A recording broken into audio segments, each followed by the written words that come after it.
Okay, students, this is the today topic is gut wall.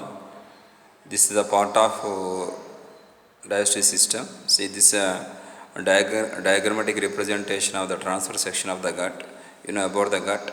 Gut, it is the exteriorly open with the mouth, interiorly end with the anus. See, this is the histology of gut wall. Means the transfer section of the gut. Now from esophagus to anus, these all parts of the gut, it is lined by the four layers. They are outer serosal layer. This is the outer serosal layer. It is made by the thin mesothelium, modified squamous epithelium. And second layer, these two layers are called muscle layers, in which are outer which muscles are present, outer longitudinal muscles are present, and inner circular muscles are present. These two muscles, these are constitute form muscle layer. Muscle layer before to it serosal layer, outer serosal layer, second one muscle layer, and third one submucosal layer. Now before submucosal layer, which muscles are found in the gut wall? Smooth muscles are present. Which muscles are present? Smooth muscles are present.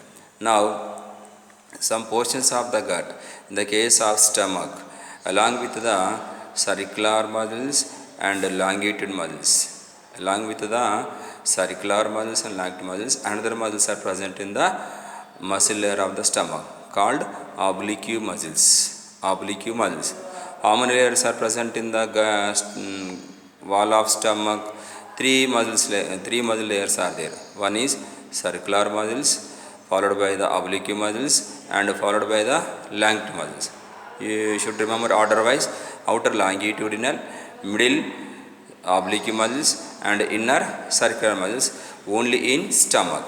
Except stomach, remaining places of the gut having only two layers in the muscles. One is circular layer, other one is longitudinal layer, and followed by the third layer of the gut wall is called submucosal layer. This submucosal layer is made by the loose connective tissue. Submucosal layer made by the loose connective tissue. The duodenum of the small intestine. Duodenum is the part of the small intestine. In it, submucosal layer consisting specialized glands called Brunner's glands. Brunner's glands are present in the submucosal layer of the small intestine. Now it secretes intestinal juices, and followed by the next one. What is this? This is called mucosal layer. This mucosal layer, it is the innermost layer of the gut. Mucosal layer is the innermost layer of the gut. Now, in the case of stomach, the mucosal layer of the stomach, it gives the many irregular projections. Many irregular projections which are present in the stomach wall, called stomach rugae.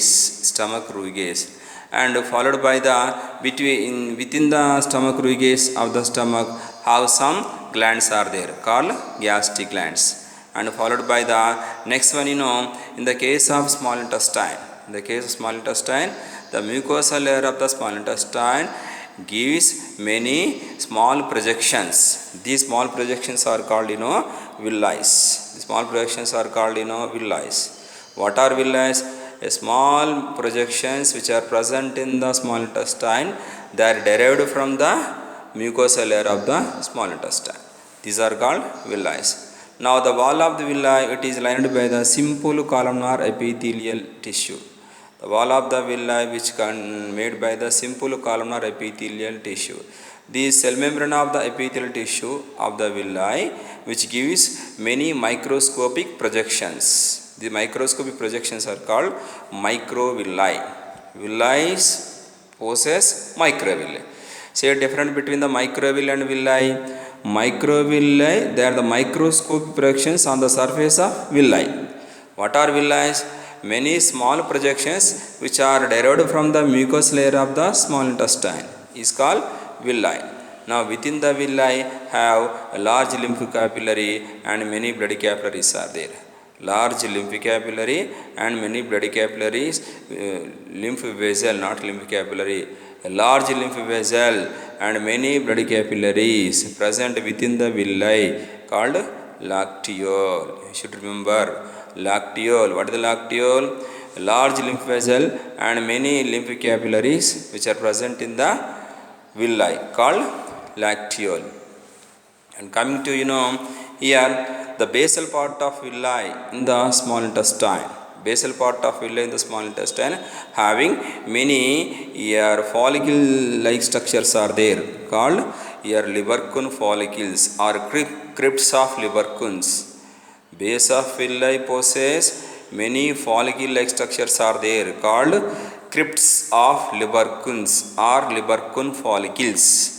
Follicle like structures are present in the basal part of villi called Lieberkühn follicles or crypts of Lieberkühn.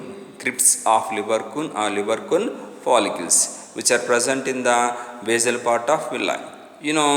Here these crypts of Lieberkühn's and Brunner's glands in the submucosal layer.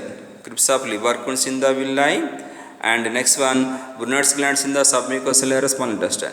These two together called intestinal glands. Brunner's glands in the submucosal layer and next one crypts of Lieberkühn's in the small intestine. These two together called intestinal glands. Intestinal glands. They secrete intestinal juices. Intestinal juices. Here I have seen in the case of small intestine. The case of small intestine and stomach here which reason submucosal layer not submucosal muscle layer possess here a network of nerve plexus called mesenteric plexus. So once again here muscle layer of stomach and intestine possess a network of nerve fibers, a network of neurons are there called mesenteric plexus. These mesenteric plexus they perceive the signals towards the autonomous nervous system for swallowing and degradation of food. Swallowing and degradation of food. Here that sensation is perceived from the intestine and stomach by mesenteric plexus in the muscle layer of the muscle layer. So this is the gut wall, histology of gut wall. And followed by next one digestive glands. Next topic is digestive glands. So we have in our digestive system basically these following glands are there. So they are here first one salivary glands and followed by the gastric glands, liver, salivary glands, gastric glands, liver, pancreas. These are the glands which are present in the digestive system. So among them which glands here gastric glands in the stomach, Brunner's glands in the small intestine and crypts of Lieberkühn in the small intestine and salivary glands in the buccal cavity. All of them which are present in the wall of gut or wall of alimentary canal. Therefore these are intradigestive glands. Whereas here liver and pancreas,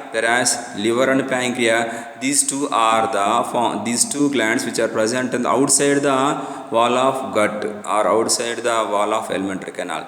Therefore these two are called here extra alimentary canal glands. These two are called extra alimentary canal glands. The glands which are present in the outside the alimentary canal called extra alimentary canal glands. Whereas the glands which are found within the alimentary canal or wall of the alimentary canal called intra-alimentary canal glands or interdigestive glands here.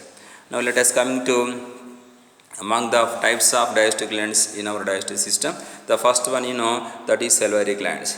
So where are the salivary glands? Salivary glands which are present in the buccal chamber. Salivary glands which are present in the buccal cavity. Buccal cavity is the second part of the alimentary canal. So we have three types of salivary glands in the human being. Here what are first one parotid gland. This is the parotid gland. This parotid gland found in the beyond the pinna or external ear. See, this is the external ear. Just beyond this region, this is there. What is there? Parotid gland is there. and followed by the second one, submaxillary gland. This is the submaxillary gland. This submaxillary gland present angle of lower jaw. This is upper jaw. Here this is lower jaw. Angle of lower jaw. This is there. What is there? Submaxillary gland present in angle of lower jaw. And sublingual gland. Sublingual gland. Lingua means tongue. Just below the tongue we have sublingual gland. Yeah, angle of lower jaw, submaxillary gland, and below the pinna or extend here, parotid gland. These all are paired. Therefore, we have three pairs of salivary gland. One is parotid gland, second one is submaxillary. Other name of submaxillary is called submandibular gland. And the next one, sublingual gland. Sublingual, submaxillary, and parotid. These are the three pairs of salivary glands. And besides these three pairs, in the other mammals, except human being and primate mammals, remaining mammals, here beside the three pairs of salivary glands, another salivary gland is there called infraorbital gland. Infraorbital gland.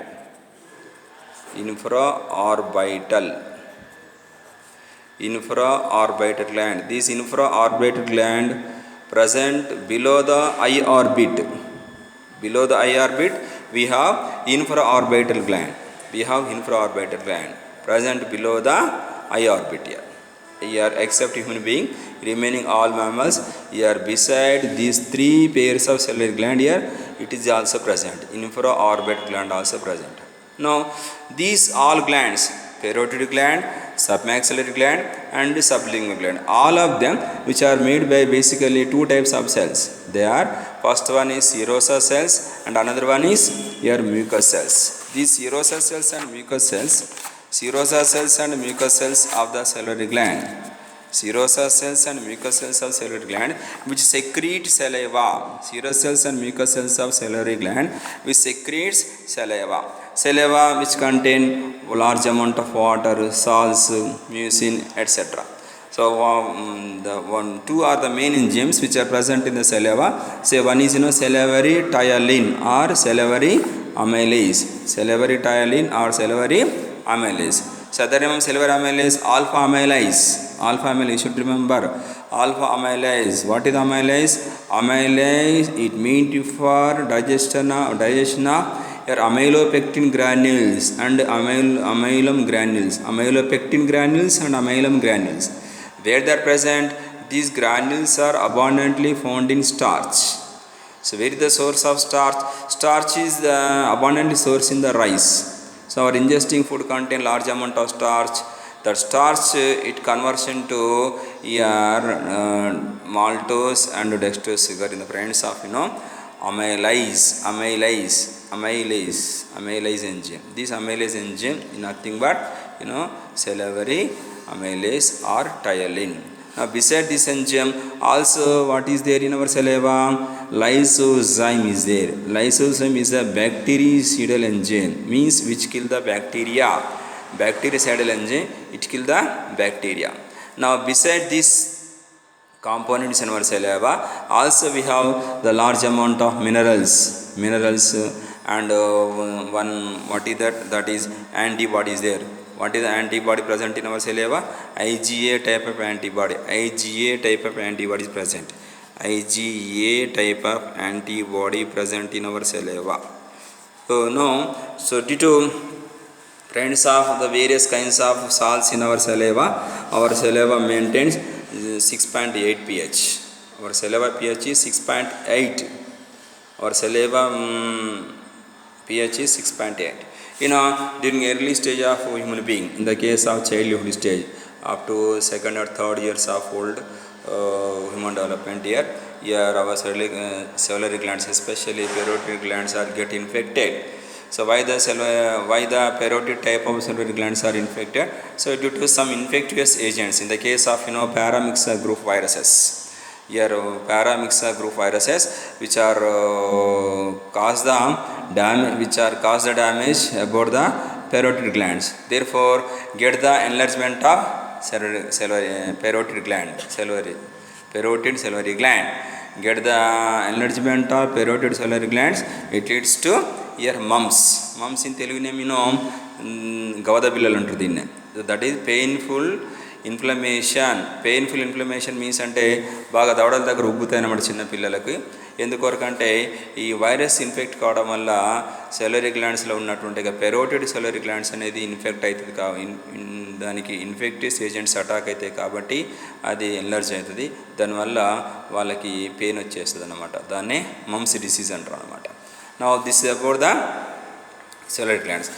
Per day, your healthy man, your secrete how many liters of saliva per day?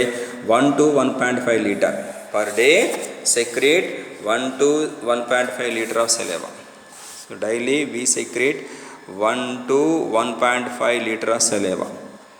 1 to 1.5 liter of saliva, liters of saliva we secrete daily.